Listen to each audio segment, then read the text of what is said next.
నిష్పక్షపాతంగా వ్యవహరిస్తా శాసనసభ స్పీకర్ గడ్డం ప్రసాద్. అన్ని పార్టీల మద్దతు సభాపతిగా ఏకగ్రీవ ఎన్నిక ప్రకటించిన ప్రోటోం స్పీకర్ అక్బరుద్దీన్ ఓవైసీ.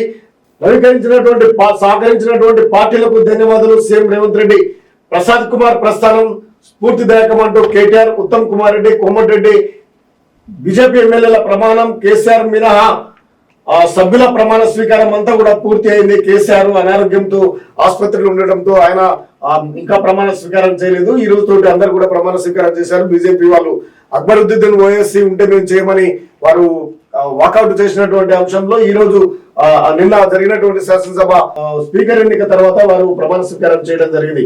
తెలంగాణ శాసనసభ స్పీకర్ గా గడ్డం ప్రసాద్ కుమార్ ఏకగ్రీవంగా ఎన్నికయ్యారు. 4 రోజుల విరామం తర్వాత గురువారం సభ ప్రారంభమైనటువంటి వెంటనే ఎమ్మెల్యేలుగా ఎన్నికైనటువంటి ఎంపీలు పదవులకు రాజీనామా చేసిన కాంగ్రెస్ సభ్యులు, మంత్రులు ఉత్తమ్ కుమార్ రెడ్డి, కోమటిరెడ్డి వెంకటరెడ్డితో సహా స్పీకర్ అక్బరుద్దీన్ ఓవైసీ ప్రమాణ స్వీకారం చేయించారు. అలాగే బీఆర్ఎస్ ఎమ్మెల్యేలు కేటీఆర్, పద్మారావు, పాడి కౌశిక్ రెడ్డి, పల్లా రాజేశ్వర రెడ్డితో ప్రమాణం చేయించారు. అనంతరం బీఆర్ఎస్ మజ్లిస్ సిపిఐ మద్దతుతో స్పీకర్ గా గడ్డం ప్రసాద్ కుమార్ ఏకగ్రీవంగా ఎన్నికైనట్టు అక్బరుద్దీన్ అధికారికంగా ప్రకటించిన వెంటనే CM Revanth Reddy, deputy CM బట్టి విక్రమార్క మంత్రులైన సభాపతి స్థానంలో తోడుకొని ఆయనను అక్కడికి తీసుకుపోవడం జరిగింది.